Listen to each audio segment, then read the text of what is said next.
In this tutorial, we're going to talk about editing the content of the website, or what we technically refer to as Joomla articles. The homepage of this website is actually a Joomla article, and so is the history page.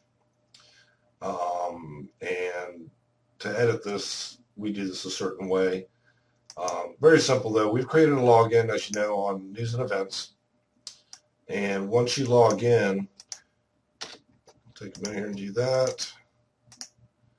Once you log in, you can go to a page, and we'll take the home page for example. Scroll to the bottom and you'll see an edit icon. Click that. Then you'll be presented with a content editor, and this is actually GCE. It's an acronym for Joomla Content Editor. It's a third-party software. They're the ones that designed this to work with Joomla. And so now if I want to change something, for instance, as an example, I'll take the W and I want to turn that to the text color black, or I can choose any other color I want to, and as you see, it's done it. So if I like that and I want to save it and present it on the website, then I just click save.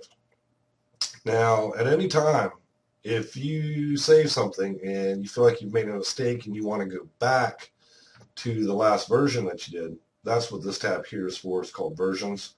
Once you bring that up, you'll see a bunch of dates that you can revert back to. And so once that's done, once you select it, check it, then click restore. And I believe you can click this to view it. I'm not going to do that right now for time constraints. So let's move on. So other features are, of course, font family, bold, justification, things like that. In HTML code, we've got special titles and things that need special coding. So this is an H1 tag. It's called our heading 1 tag, and we've got fonts and things already specified for that. So for instance, if I choose H1, it's going to put everything back to the way it was for sure. That's just the way we have it designed. H1, we'll make sure that goes on an H1. Sometimes it acts a little funny, but once we put on H1, you'll notice that we've already got it styled. It's going to be a certain way. Same thing, H2s and H3s, things like that. That's what these are. That's the meaning of these things. Now, say for instance, I wanted to insert maybe a file. I would do that with this icon here. And basically that's just, I want to go find the file that I've already uploaded. Or if I need to upload a file, then let's see, for instance, we've got PDFs here where I know for a fact we've got an example PDF. But I can insert the PDF here. Notice it pre-fills out everything here, and we want a PDF icon next to it, so I'm going to put that in, and I click insert. And if I hit save on the home page, you'll be able to see that. It just looks just like this. Now on another note, say for instance I wanted to put in an image. It's very similar, except for you'll click the icon next to it, insert edit image. Now the same thing as the file tab, you're able to upload images. You cannot upload files this way. You can only upload images.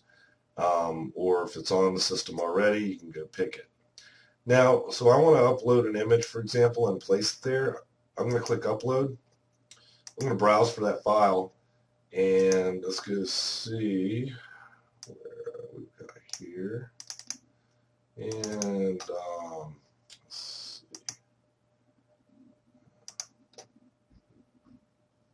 Say I want to put in this image.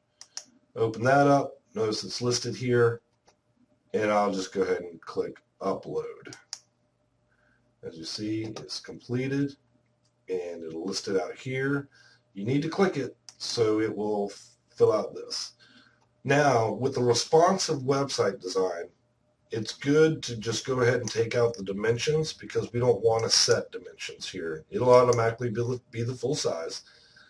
So what I suggest is that you crop your images to the exact size that you want for your website before you upload it. There are size limits that will prevent you from uploading images. And so you want to make sure that you get it to a small size, good for the web. 72 dpi is what we suggest for the web. And then you can actually position this image. Basically, do you want it on the left, the center of the page, the right of the page, that sort of thing? And this will form what's called a word wrap. And so there's many more features, but I'm just going to give you the basics. If you want to learn more, you go over to GCE, Joomla Content Editor, and you can actually find more information there and training.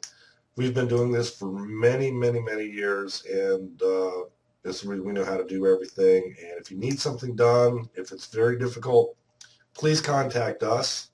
We charge a nominal fee for doing this, and we can get it done very quickly instead of having you go through a lot of frustration. So keep that in mind. So here is the code tab. Basically, this is the HTML code that makes all of what you see. So you can actually edit code if you need to, that sort of thing. I don't suggest messing around with this unless you are an experienced web designer, programmer, and you know how to actually edit code. A lot of this website is based on code that we have set up. For instance, as you see, we've got the Burgess Community Center here.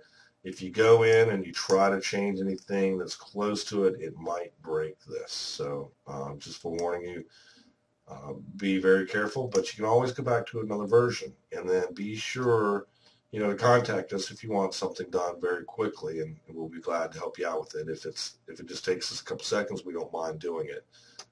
So once you've made your changes, click Save. And then you'll be able to see it on the home page whenever you log out. You'll see exactly what it looks like. And that's really, speaking of which, be sure to log out every time you're finished with the website.